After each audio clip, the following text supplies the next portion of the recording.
Iran America युद्ध में फिलहाल तो सीज़फायर जारी है।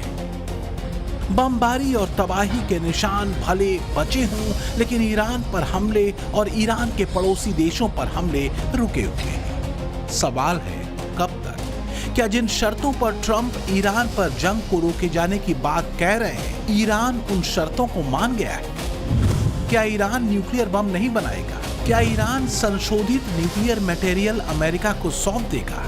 क्या आईसीबीएम प्रोग्राम पूरी तरह बंद कर देगा? क्या ईरान प्रॉक्सी गिरोहों को समर्थन देना बंद करेगा? और सबसे बड़ा सवाल, क्या हॉर्मुज स्ट्रेट पर ईरान अपना कंट्रोल छोड़ देगा? इन सवालों के जवाब आपको कभी भी स्पष्ट नहीं मिलेंगे, ना अभी और ना ही आगे, क्योंकि सच ये है कि सवालों पर ट्रंप के दावे अलग हैं, ईरान के अलग। लेकिन हाँ, इस सब के बीच एक राहत भरी खबर यह है कि ईरान के विदेश मंत्री ने स्ट्रेट ऑफ हॉर्मुज के खोले जाने की घोषणा सोशल मीडिया पर एक पोस्ट करके की। अब्बास अरागची ने लिखा, लेबनान में युद्ध विराम के अनुरूप हॉर्मुज स्ट्रेट से होकर गुजरने वाले सभी वाणिज्यिक जहाजों के लिए युद्ध विराम की शेष अवधि के लिए मार्ग पूरी तरह खुला घोषित किया गया है, जो कि ईरान के इस्लामिक गणराज्य के बंदरगाह और समुद्री संगठन द्वारा पहले से घोषित समन्वित मार्ग पर होगा। ट्रंप ईरान की तरफ से स्ट्रेट ऑफ हॉर्मुज के खोले जाने के ऐलान को अपनी जीत की तरह प्रचारित कर रहे हैं। वो भाव विभोर हैं कि उन्होंने आखिरकार कर दिखाया। ट्रंप उस देश और उसके नेताओं की मध्यस्थता पर भरोसा कर रहे हैं जिसके एक हाथ में इस्लामिक आतंकवाद की बंदूक है और दूसरे हाथ में ट्रंप के लिए नोबेल शांति पुरस्कार की चापलूसी वाला लॉलीपॉप। और ट्रंप को लूजर्स का अपने आसपास होना अच्छा लगता है। इस पैरामीटर पर यह समझा जा सकता है कि ट्रंप की पहली पसंद पाकिस्तान और उसके ये दो वैश्विक विदूषक क्यों हैं। दुर्भाग्य से ईरान युद्ध में शांति का बैटन ट्रंप ने उन हाथों में थमाया है जिसकी नींव ही मजहबी नफरत और काफिर गैर काफिर वाली जहरीली सोच से भरी रही है। एक तरह से पाकिस्तान को आगे बढ़ाकर ट्रंप ने अमेरिका को मिडिल ईस्ट से दूर करने की दिशा में एक कदम बढ़ा दिया है, क्योंकि पाकिस्तान अब इस्लामिक लाइन पर मिडिल ईस्ट में गोलबंदी करना चाहता है। पाकिस्तान मुस्लिम ब्रदरहुड वाले सूत्र पर इस्लामिक देशों की लीडरशिप हासिल करने में लगा है। अगर ऐसा हुआ तो आगे चलकर ईरान के लिए इजराइल को घेरना आसान हो जाएगा। लेकिन मुनीर और शहबाज के भरोसे चलना ट्रंप की बड़ी मजबूरी भी है, क्योंकि ट्रंप को लगता है कि ईरान युद्ध के बाद वैश्विक स्तर पर खराब हुई उनकी इमेज को पाकिस्तानी जमूरे ही बचा सकते हैं। ईरान युद्ध से ट्रंप को बचाने का ठेका लिए घूम रहे मुनीर शहबाज से ट्रंप इतने अभिभूत हैं कि वो शांति वार्ता के लिए इस्लामाबाद जाने का प्लान तैयार करके बैठे हैं। लेकिन ट्रंप को अंदाजा नहीं कि पाकिस्तान पर भरोसा कर वो एक ऐसी गलती कर रहे हैं जो अमेरिका को अगले कुछ सालों बाद फिर बड़े खतरे में डाल सकती है। ठीक वैसे ही जैसे इजराइल की सुरक्षा के लिए खतरा है ईरान के प्रॉक्सी टेरर आउटफिट्स, ठीक वैसे ही जैसे भारत की सुरक्षा के लिए खतरा है पाकिस्तान के इस्लामिक आतंकी, और ठीक वैसे ही जैसे पाकिस्तान पर एक समय में भरोसा करने का सिला मिला था 9/11 की आतंकवादी घटना के रूप में। फिलहाल इजराइल के विदेश मंत्री को सुनिए। कहा यह जा रहा है कि ट्रंप के सीज़फायर वाले फैसले से इजराइल भी खुश नहीं है, जो अमेरिका के साथ मिलकर ईरान पर हमले कर रहा है। ट्रंप ने इजराइल और लेबनान के सीज़फायर का ऐलान किया, लेकिन अब इसी से इजराइल के नाराज होने की भी खबरें हैं। कहा यह जा रहा है कि ट्रंप ने बिना इजराइल से पूछे ही सीज़फायर का ऐलान कर दिया। ट्रंप ने यह भी कहा कि वो दुनिया भर में युद्ध रुकवा रहे हैं। ट्रंप के ऐलान से इजराइल में नेता और जनता भड़क गए। इजराइल के चैनल 12 के सर्वे के मुताबिक 80% लोग इस सीज़फायर के खिलाफ हैं। अमेरिका के दबाव में लिया गया फैसला इसे बताया जा रहा है। विरोध के बाद नेतन्याहू ने कहा कि वो तय करेंगे कि कब क्या करना है। एक तरफ ट्रंप ईरान के साथ संबंधों को पटरी पर आने का दावा कर रहे हैं। अमेरिका ईरान के बीच डील के अगले हफ्ते हो जाने की बात कह रहे हैं और दूसरी तरफ वो ये भी कह रहे हैं कि अगर डील नहीं हुई तो लड़ाई फिर शुरू होगी। इस सब के बीच मिडिल ईस्ट के शांति समझौते में पाकिस्तान की एंट्री कराकर ट्रंप ने एक नई चुनौती भारत के लिए खड़ी कर दी है। अब पाकिस्तान इस्लामिक नेटो की लाइन को आगे बढ़ा सकता है। अमेरिका का डर दिखाकर इस्लामिक आर्मी बनाने की बात मिडिल ईस्ट के देशों से कर सकता है। सऊदी अरब जैसी डील वो बाकी अरब देशों से भी कर सकता है और मुस्लिम ब्रदरहुड भारत के लिए आने वाले समय में एक बड़ा खतरा बन सकता है। धर्म की लाइन बहुत इमोशनल और सेंसिटिव होती है। इसी मजहबी लाइन पर कभी अरब देश भी इजराइल की स्थापना के तुरंत बाद उस पर तगड़ा हमला कर चुके हैं। 1939 में इजराइल की स्थापना के फौरन बाद अरब देशों ने उस पर हमला किया था। इसमें मिस्र, जॉर्डन, सीरिया, इराक और लेबनान शामिल थे। इसके बाद 1967 में 6 डेज वॉर हुआ, जिसमें मिस्र, सीरिया और जॉर्डन ने इजराइल को घेरने की कोशिश की थी, लेकिन नाकामयाब रहे। फिर 1973 में मिस्र और सीरिया ने यहूदी त्योहार योम किप्पुर के दिन इजराइल पर अचानक हमला किया। हालांकि तब भी उनको मुंह की खानी पड़ी। चूंकि पश्चिमी देश और अमेरिका इजराइल के साथ खड़े रहे, इसलिए इजराइल मजबूती से लड़ता रहा और कोल्ड वॉर के दौर और 90 के दशक में टूटे यूएसएसआर की वजह से अरब देशों को अमेरिका की तरफ आखिरकार जाना पड़ा। आज का हाल यह है कि सऊदी अरब और यूएई अमेरिका के करीब हैं। कतर संतुलित रुख रखता है, हालांकि इस्लामिक लाइन इसके लिए भी सबसे ऊपर है। सीरिया भले अभी न्यूट्रल दिखता हो, लेकिन ये बात याद रखने वाली है कि सीरिया के मौजूदा राष्ट्रपति अहमद अल-शरा का बीता कल अल कायदा जैसे आतंकी संगठनों से जुड़ा रहा है और अमेरिका का सबसे बड़ा विरोधी है ईरान, एक शिया मुस्लिम देश। लेकिन अब मिडिल ईस्ट में एक और दावेदार रुचि दिखा रहा है, वो है चीन। कुछ एक्सपर्ट मानते हैं कि अरब देशों की अब अमेरिका के खेमे में बने रहने की मजबूरी नहीं रही और ईरान जंग ने उन्हें अमेरिकी अम्ब्रेला की कमजोर पड़ने के संकेत भी दे दिए। तो कहीं ऐसा तो नहीं कि ईरान जंग की मध्यस्थता वाले पर्दे के पीछे पाकिस्तान अलग गोलबंदी में लगा है? और सबसे बड़ी बात, इसके पीछे चीन तो नहीं। पिछले दिनों ये खबर भी आई थी कि चीन ईरान को इंटेल इनपुट के अलावा हथियारों से भी मदद कर रहा है। फिलहाल तो मुसीबत में चीन नहीं, ट्रंप है।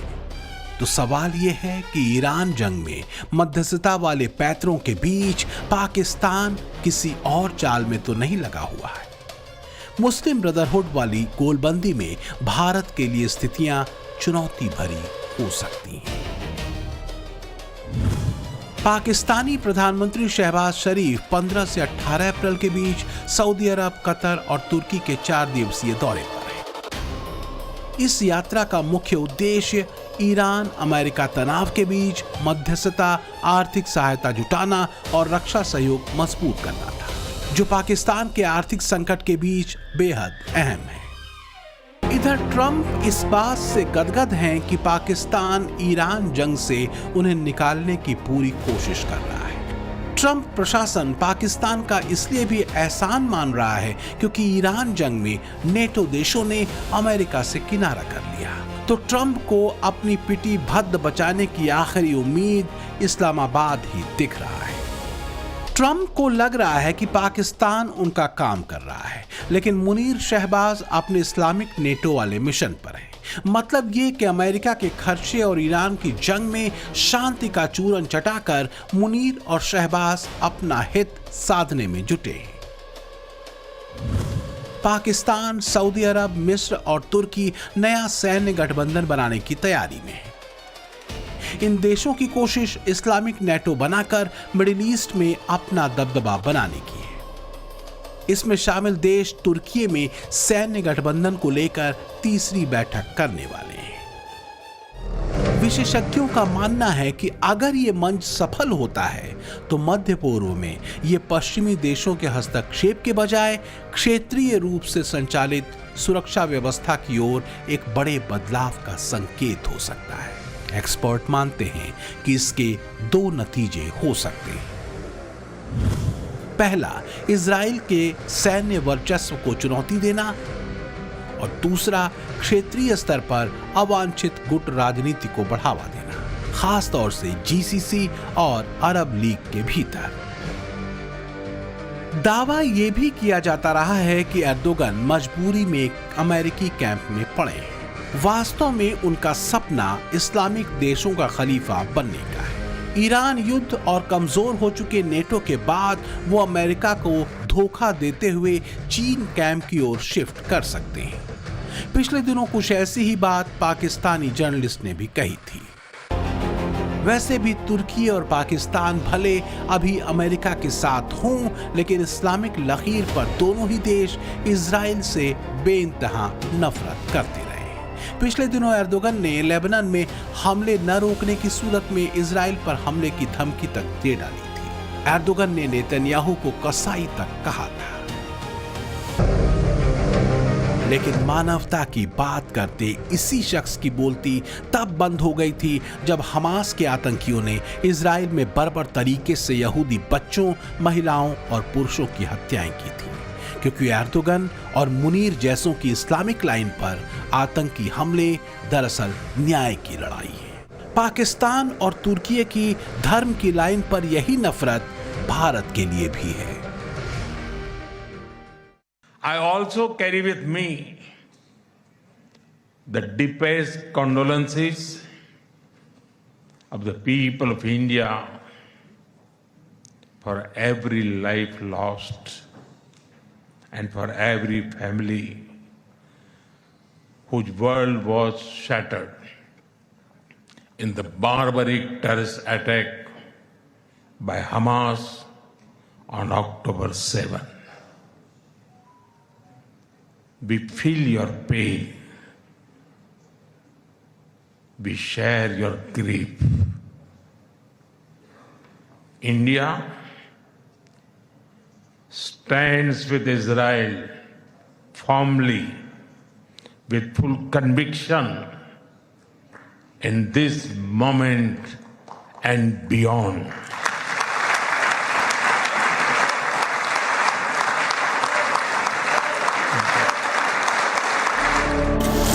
भारत का पक्ष मानवता का पक्ष रहा है। आतंकवाद के खिलाफ भारत दुनिया को आगाह करता रहा है। ये भी याद रखना जरूरी है कि चाहे हमास हो, हुजी या हिजबुल्लाह या फिर पाकिस्तान की धरती पर चल रहे इस्लामिक आतंकियों के कैंप्स, ये सभी विश्व शांति के लिए खतरा हैं।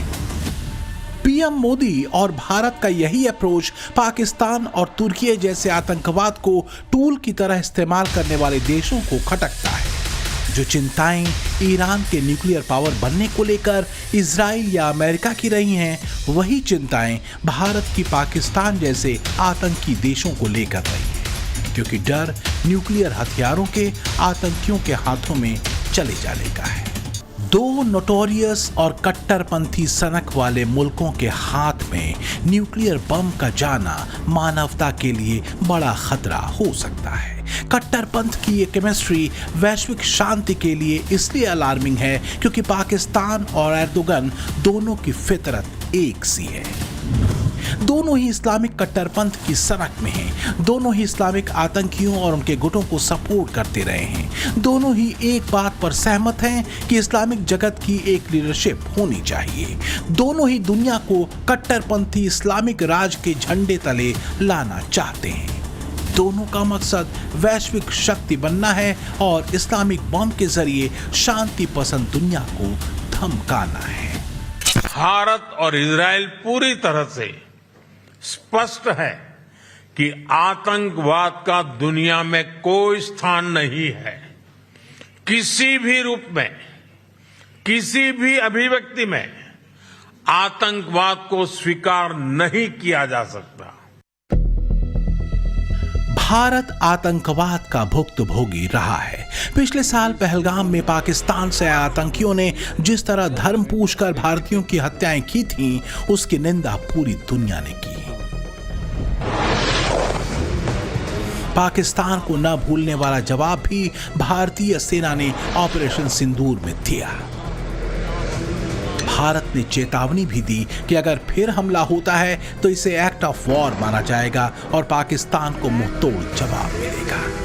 यही वजह है कि इस्लामिक नेटो को लेकर के पाकिस्तान बेचैन हो उठा। दुर्भाग्य से अब ट्रंप उसी आतंक परस्त पाकिस्तान पर फिदा है, इस्लामिक आतंकवाद पर चुप्पी साधे हुए। ट्रंप आत्ममुग्ध है। अमेरिका का मान सम्मान और दोस्त सब कुछ लुटा करके भी ट्रंप इस बात पर मुग्ध हैं कि पाकिस्तान उनके इमेज की डूबती लुटिया बचा रहा है। लेकिन सच यह है कि ट्रंप अमेरिका को एक अंधेरे और गहरे भंवर की तरफ धकेल रहे हैं। ट्रंप की आत्ममुग्धता का लेवल देखिए। AI से बनाई गई ये तस्वीर ट्रंप ने सोशल मीडिया पर शेयर की, जिसमें वो खुद को प्रभु ईसा मसीह के जैसे कपड़े पहने हुए दिखा रहे हैं। पिछले दिनों ट्रंप की तरफ से पोस्ट की गई इस तस्वीर को भी उनकी सनक का ही नतीजा बताते हुए कई लोगों ने इसकी आलोचना की, यहां तक कि उनके समर्थकों ने भी।